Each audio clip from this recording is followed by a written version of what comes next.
So you've been here ever since. So you came here in 95 and you came here ever since. Yeah, I was working I was teaching Taekwondo at a summer camp in the summers in 92, 93. And in my last year, and I'm unaware of what happened.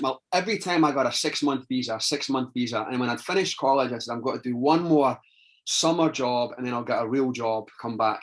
And they gave me a 5-year visa then. Now, I don't know if that's what was supposed to happen or it was a mistake.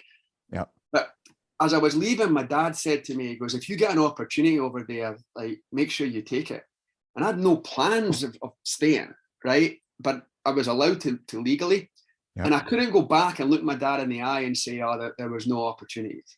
I just couldn't do that. So after the summer camp, I got a job at a hotel upstate New York, which was a place where there was the impetus for Dirty Dancing, the movie, because this Jewish resort.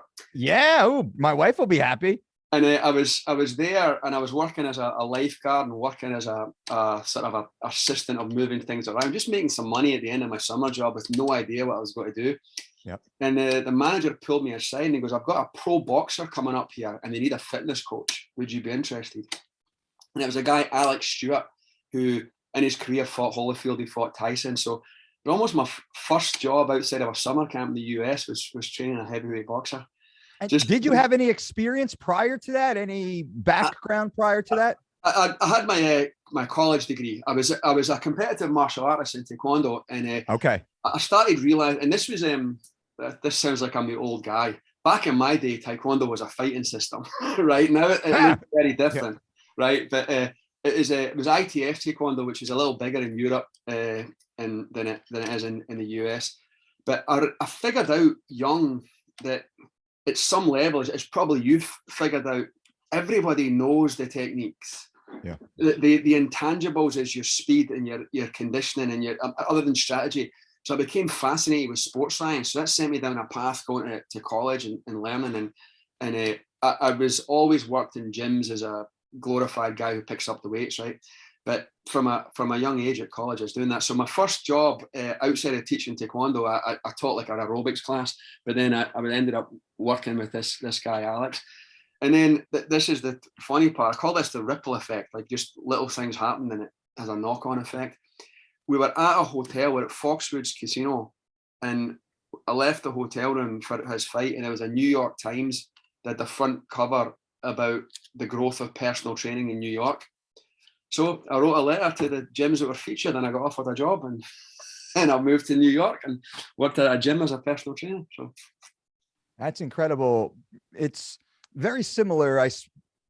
This comes up in it's let me back up a second. So what you're saying highlights another principle unrelated to the fitness world, but it's the principle of proximity, right? Napoleon Hill discusses it. Ken Coleman in the Ramsey Network wrote a book called The Proximity Principle. It's putting yourself in proximity to the thing you want to do, what you want to be, your ethos, your world, like going to Mecca for you in a way. That was where your career briefly, that took me from New Jersey to the other side of the country to Portland, Oregon, the polar opposite. Yeah. I lost money on the exchange, but that's where I had to be, right? You took that chance. Yeah, I think it's that. If I asked you how many yellow cars you saw yesterday, you've no idea because you didn't have your radar up looking at yellow cars. Yeah. But if I tell you now, you're going to be aware. So it's like, man, I'm getting we're going deep now. You're getting in tune with the universe, right? Yep. Like the sometimes you're so focused on a door that closed, you missed all these doors that are open, right? And it just was that idea of my dad saying to me, make sure, like, don't take an opportunity if it's presented to you. I just couldn't, in good faith, say that I didn't look. I just couldn't do that. I just would feel embarrassed going back to say that to him. Yeah. Who'd supported me. My mother died when I was in college when she was fairly young. It's actually quite trippy. She was about my age when she passed away. But I remember just that idea, and suddenly when you're open to opportunity, you start seeing them, right? Like a year earlier, I'd have been like, oh, cool article about personal training in New York. But you wouldn't have thought, like, maybe that's where I'm supposed to go, right? That it's little things like the world just changes when you start paying attention. Man, we're 3 minutes into this and we're going deep already. We're going deeper, brother. Pass the fucking bong, man.